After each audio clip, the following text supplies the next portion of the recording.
ఆంధ్రప్రదేశ్లో ఎన్నికలకు మరో వారం రోజులే ఉండటంతో ప్రతిపక్షాలు సర్వశక్తులు ఒడ్డుతున్నాయి. గెలిపే లక్ష్యంగా ఏ అవకాశాన్ని వదులుకోవట్లేదు. ఈ క్రమంలోనే ప్రతిపక్ష పార్టీలు ల్యాండ్ టైటిలింగ్ యాక్ట్ పై తీవ్ర ఆరోపణలు చేస్తున్నాయి. ఈ చట్టం వస్తే భూములు పోతాయని తీవ్ర స్థాయిలో ప్రజలను భయాందోళనకు గురిచేస్తున్నాయి. మరోవైపు ప్రభుత్వం మాత్రం ఈ ల్యాండ్ టైటిలింగ్ యాక్ట్ తో భూ యజమానులకు మరింత ఖచ్చితమైన భరోసా వస్తుందని చెబుతోంది.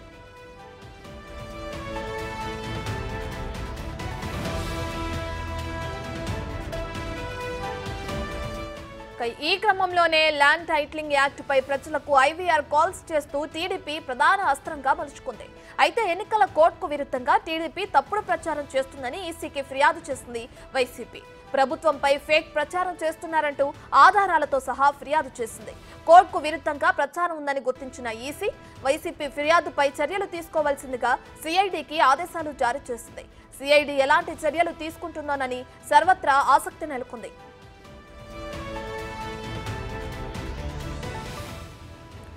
జగన్ తెచ్చిన ల్యాండ్ టైటిలింగ్ యాక్ట్ వల్ల ప్రజల ఆస్తి పత్రాలన్నీ ఆయన దగ్గర ఉంటాయని చంద్రబాబు ఆరోపిస్తున్నారు. వాటిని తాకట్టు పెట్టి అప్పులు తెచ్చుకుంటారని, అడిగే హక్కు కూడా ప్రజలకు ఉండదంటూ చంద్రబాబు ప్రచారం హోరెత్తిస్తున్నారు. ల్యాండ్ టైటిలింగ్ యాక్ట్ రాబోయే రోజుల్లో పెద్ద సంస్కరణ అవుతుందని సీఎం జగన్ అంటున్నారు. భూములపై హక్కుదారులకి సంపూర్ణ హక్కులు కల్పిస్తూ ఆ భూమిపై ఎలాంటి వివాదం లేదని ప్రభుత్వం గ్యారంటీ ఇస్తూ సంస్కరణ తీసుకురావాలనేదే తన ఆలోచన అని జగన్ తెలిపారు.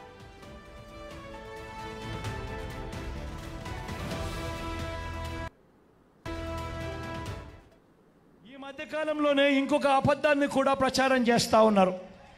ల్యాండ్ టైటిలింగ్ యాక్ట్ మీద ప్రచారం చేస్తూ ఉన్నారు.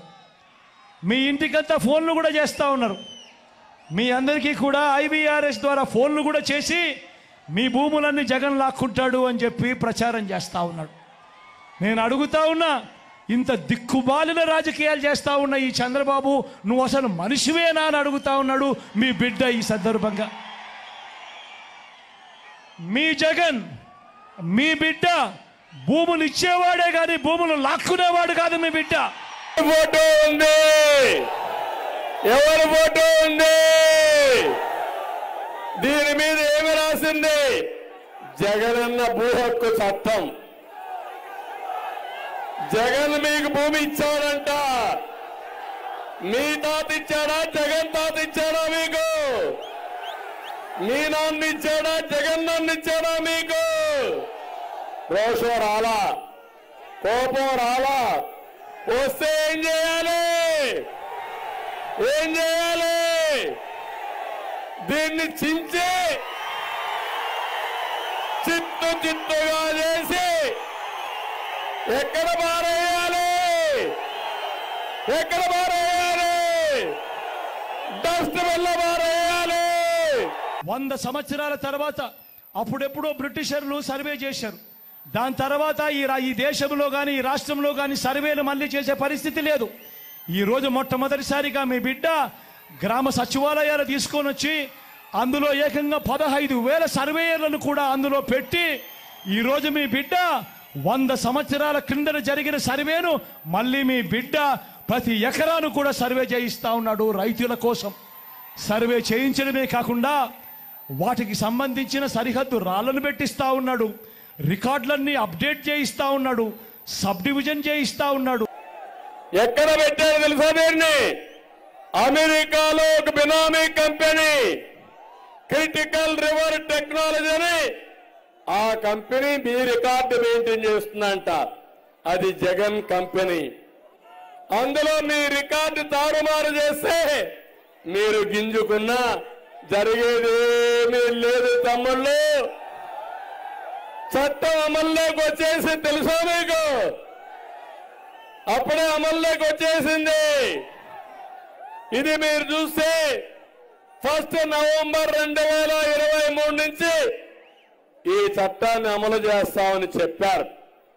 ఈ చట్ట ప్రకారం మీరు ఒకసారి చూస్తే మీ భూమి అంతా రికార్డుకి వెళ్ళిపోయి టైటిల్ రిజిస్ట్రేషన్ ఆఫీసర్ ఉంటాడు. భూమి నీది, జగన్మోహన్ రెడ్డి బినామీ ఒకరిని పెడితే వాడు ఎవరి పేరు పెడితే వాడిదే ఆ భూమి.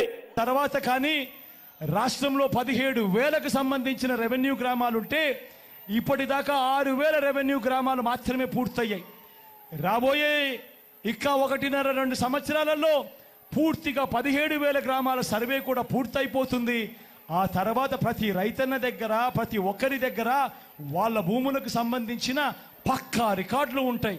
సర్వే చేసిన భూమి ఉంటుంది, సరిహద్దులు పాతిన భూములు ఉంటాయి, రికార్డ్స్ అన్ని అప్డేట్ అయిన భూములు ఉంటాయి, సబ్ డివిజన్ జరిగిన భూములన్నీ కూడా పూర్తి హక్కులతో ఆ రైతన్నులకు, ఆ పేదలకు, వాళ్ళందరికీ కూడా వాళ్ళ దగ్గర ఉంటాయి. అటువంటి పరిస్థితిలో ఆ పరిస్థితి వచ్చిన తర్వాత ఈ ల్యాండ్ టైటిలింగ్ యాక్ట్ తీసుకొని వచ్చి ఏ స్థాయిలోకి తీసుకొని పోతామోనంటే ఆ భూములకన్నిటికీ వివాదాలు ఏదైనా వస్తే ప్రభుత్వం గ్యారంటీ అని చెప్పే పరిస్థితిలోకి తోడుగా ఉండే కార్యక్రమమే ఈ ల్యాండ్ టైటిలింగ్ యాక్ట్ అన్నది. నేను అడుగుతున్నా, భరోసా ఇస్తాడంట ఈ జగన్మోహన్ రెడ్డి నా ఆస్తిని దగ్గర పెట్టుకొని నాకు భరోసా ఇస్తావా? ఎవడిచ్చాడు నీకు అధికారం? నీకు అధికారం ఇచ్చింది 5 ఏళ్ళు, అయిపోయింది 5. నేను వస్తానే మొదటి సంతకం మా పిల్లలకు మెగా డిఎస్సి, రెండో చట్టం చీకటి చట్టం, జగన్ ల్యాండ్ గ్రాబింగ్ చట్టం రద్దు చేస్తా బేషరతుగా. సిద్ధమా తమ్ముళ్ళు మీరు?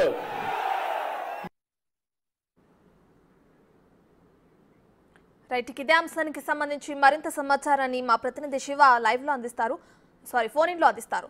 సో శివ, ఇప్పటికే చూసుకుంటే అటు ఏపీ రాజకీయాల్లో ల్యాండ్ టైటిలింగ్ యాక్ట్ అనేది హాట్ టాపిక్ గా మారింది. దీనికి సంబంధించి అటు ప్రతిపక్షాలు, అధికార పక్షం కూడా ఒకరిపైన ఒకరు ఆరోపణలు చేసుకోవడం కూడా మనం చూస్తూనే ఉన్నాం. అంటే దీనికి సంబంధించి తప్పుడు ఆరోపణలు చేస్తున్నారంటూ అటు టీడీపీ చంద్రబాబు నాయుడు మీద కూడా వైసీపీ ప్రభుత్వం నేతలు కూడా ఈసీకి కంప్లైంట్ ఇవ్వడం జరిగింది. దీనికి సంబంధించి సిఐడి ఎటువంటి చర్యలు తీసుకోనుంది శివ?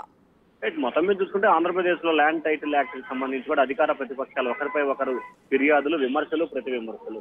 పేదల భూములు కబ్జా చేయడానికి ముఖ్యమంత్రి జగన్మోహన్ రెడ్డి ప్రయత్నిస్తున్నారని చంద్రబాబు ఆరోపిస్తే అసలు ల్యాండ్ టైటిల్ యాక్ట్ చట్టం నీకు తెలుసా అని చెప్పి జగన్మోహన్ రెడ్డి ప్రతి విమర్శ చేస్తున్న పరిస్థితి కనిపిస్తోంది. ప్రస్తుతం తెలుగుదేశం పార్టీ కావాలనే ఫేక్ వీడియోల ద్వారా కూడా కొన్ని ఫేక్ ఆడియో కాల్స్ ని ప్రచారం చేస్తూ వైఎస్ఆర్సీపీని కావాలనే ఇబ్బందులు పాలు చేస్తూ ఎన్నికల కోడ్ ఉల్లంఘిస్తుందని చెప్పి రాష్ట్ర ఎన్నికల కమిషనర్ కి ఫిర్యాదు చేయడం జరిగింది. ఫిర్యాదుపై విచారణ చేపట్టిన ఎన్నికల సంఘం ఆడియోలు అలాగే వీడియోలకు సంబంధించి కొన్ని కావాలనే చేస్తున్నట్లు కూడా గుర్తించింది. దీనిపై కూడా వెంటనే విచారణ చేపట్టాలని చెప్పి ఏపీ సిఐడికి ఆదేశాలు జారీ చేసింది. అయితే దీనికి సంబంధించి కూడా టీడీపీ చాలా సీరియస్ గానే వ్యవహరిస్తా ఉంది. ల్యాండ్ చట్టం యాక్ట్ కి సంబంధించి కూడా బొత్స సత్యనారాయణ అలాగే అసెంబ్లీలో జరిగిన తీర్మానానికి సంబంధించి 2 కాపీలను కూడా తాము సిఐడి ఎదుట ప్రవేశపెడతాం. అసెంబ్లీలో దేశవ్యాప్తంగా చూస్తున్న సమయంలోనే అసెంబ్లీలో బిల్లు ఆమోదం తెలిపింది. దానికి సంబంధించి స్పీకర్ కూడా దీంట్లో ప్రథమ బాధ్యుడు అవుతాడని చెప్పి కూడా టీడీపీ ఆరోపిస్తున్నారు. రెండో దానికి సంబంధించి ల్యాండ్ టైటిల్ యాక్ట్ వివాదం జరుగుతున్న నేపథ్యంలో నిన్నగాక మొన్న మంత్రి బొత్స సత్యనారాయణ మీడియాతో మాట్లాడుతూ కూడా ఇంకా చట్టం కాని భూమిని ఎలా రద్దు చేస్తారని చెప్పి కూడా ఆయన ప్రశ్నించారు. అంటే ఏదైతే అసెంబ్లీలో బిల్లు పాస్ అయింది కానీ ఆ తర్వాత దీనికి సంబంధించి కూడా పూర్తి స్థాయిలో చట్టం కాదంటే దీనికి గజెట్ పడలేదు. ఒక చట్టం అయిన తర్వాత అసెంబ్లీలో తీర్మానం జరిగిన తర్వాత కేంద్ర ప్రభుత్వం నుంచి ఇటు గవర్నర్ నుంచి కూడా ఆమోదం పొందాలి. ఆమోదం పొందిన తర్వాత మాత్రమే ఇది చట్టం అయ్యే పరిస్థితి ఉంటుంది. సో చట్టంగాన్ని ఏ విధంగా అమలు చేస్తారని చెప్పి కూడా బొత్స వ్యాఖ్యలు. సో ఈ 2 వ్యాఖ్యల్ని, ఈ రెండింటిని వీడియోలను కూడా తాము సిఐడికి ఎన్నికల కమిషనర్కి ఇస్తాం. అలాగే వన్ సైడ్ వాదనలు విని అలాగే ఏ విధంగా సిఐడి విచారణకి ఎన్నికల కమిషన్ ఆదేశిస్తుందంటూ కూడా దీనిపై కూడా కేంద్ర ఎన్నికల సంఘానికి ఫిర్యాదు చేయాలని చెప్పి కూడా ఇప్పటికే టీడీపీ న్యాయ నిపుణులతో సంప్రదింపులు జరుపుతున్నట్లు కూడా తెలుస్తా ఉంది. ఇవాళ రేపట్లో కేంద్ర ఎన్నికల సంఘానికి కూడా తెలుగుదేశం పార్టీ ఫిర్యాదు చేయబోతాం. సో మొత్తానికి సిఐడికి సంబంధించి ఏదైతే విచారణకు సంబంధించి ఎవరెవరిని దీంట్లో బాధ్యులు చేస్తారనే దాన్ని బేస్ చేసుకొని ఖచ్చితంగా దానికి సంబంధించి న్యాయ పోరాటం చేయడానికి కూడా టీడీపీ సిద్ధంగా ఉన్నట్టు తెలుస్తా ఉంది. ఎందుకంటే ల్యాండ్ టైటిల్ యాక్ట్ కి సంబంధించి కూడా ఆంధ్రప్రదేశ్ లో వైఎస్ఆర్సీపీకి చాలా తీవ్రని నష్టం చేకూర్చే ప్రయత్నం అయితే కనిపిస్తా ఉంది. దానికి అనుగుణంగానే చాలా ఇబ్బందులు పాలే అవకాశాలు అయితే కనిపిస్తున్నాయి. మరి చట్టానికి సంబంధించి ఉన్న లొసుకులేంటి, నిజ నిజాలేంటి అనే దానికి సంబంధించి కూడా చట్టం చేసిన సమయంలో ఉన్న పూర్తి వివరాలని కూడా ఇటు ఎన్నికల కమిషనర్ కి అలాగే ఇటు సిఐడికి అలాగే కేంద్ర ఎన్నికల కమిషనర్ కి ఇవ్వాలని చెప్పి టీడీపీ ఆలోచన చేస్తా ఉంది.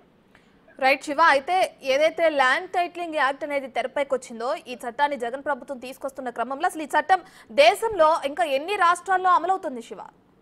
ప్రధానంగా చూసుకుంటే ఈ చట్టానికి సంబంధించి చాలా చోట్ల ఎక్కడా కూడా ఇంతవరకు అమల్లో లేదు. కానీ కొన్ని చోట్ల ప్రయోగాత్మక అమలు చేయాలని చెప్పి కూడా భావించారు. కానీ ఆంధ్రప్రదేశ్ కు సంబంధించి మాత్రం ఈ చట్టం అమలు చేయాలని చెప్పి భావిస్తారు. కేంద్రానికి సంబంధించి ఈ చట్టం వద్దు అని చెప్పి కూడా గతంలో కొన్ని ప్రతిపాదనలు సూచనలు కూడా చేసింది. అయినప్పటికీ కూడా ఆంధ్రప్రదేశ్ ప్రభుత్వం దాన్ని వినకుండా మొండిగా వెళ్లిపోయిన పరిస్థితి కనిపిస్తుంది. సో ఈ నేపథ్యంలోనే ఎక్కడా లేని చట్టాన్ని ఒక ఆంధ్రప్రదేశ్ లో అమలు చేయడాన్ని కూడా ప్రధానంగా చర్చించాలని చెప్పి కూడా టీడీపీ ఆలోచన చేస్తా ఉంది.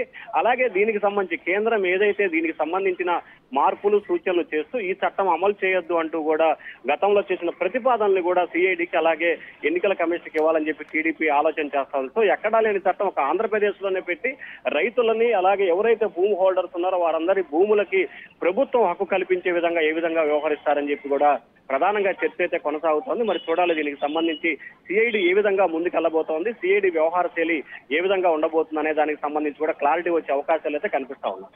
Right, thank you Shiva, thank you for the updates.